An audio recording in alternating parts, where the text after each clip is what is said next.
Thank you, Mr. Speaker. After a months-long standoff over raising the debt ceiling, Congress is now forced to take action on a bill that, by all accounts, is deeply flawed. I think everybody today has agreed with that.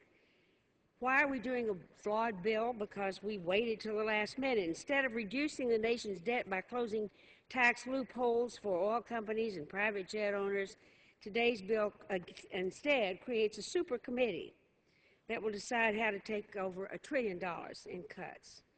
Now, this super committee will serve as a mock Congress, leaving 523 members of Congress sitting on the sidelines while a group of 12 decide the shape of the country for a decade to come. Paying our debts should be a no-brainer. Indeed, the debt ceiling itself is an antiquated solution to a problem we no longer face and should be eliminated.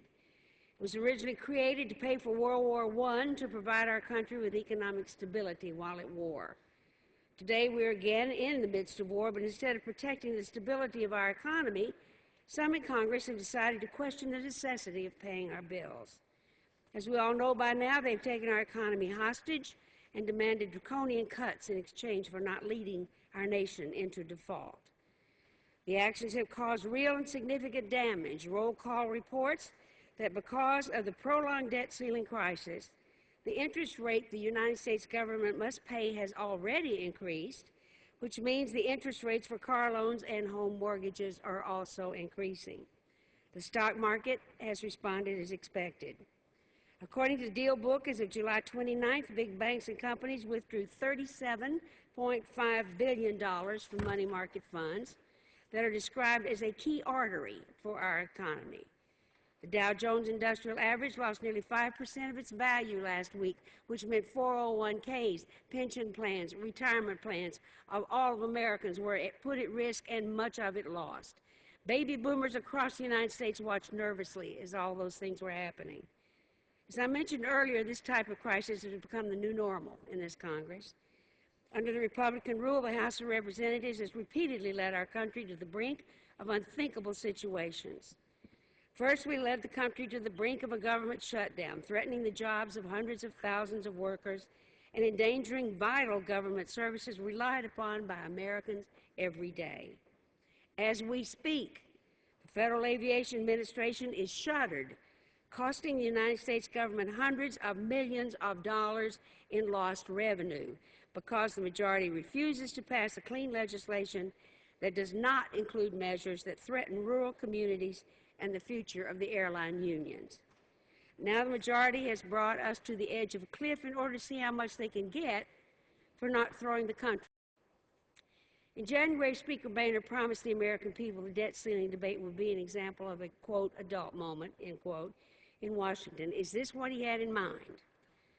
Just this morning, my colleague on the Rules Committee, Mr. Dreyer, went on National Public Radio to say his party has, quote, not threatened to torpedo the economy by defaulting. End quote. This statement defies reality.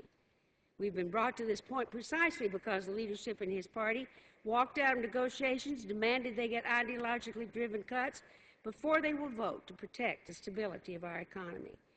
Last but certainly not least, the crisis of the last few months has come at the expense of addressing the true crisis in our country, the jobs crisis that is facing millions of our fellow citizens. Last month, only 25 million Americans failed to find full-time work.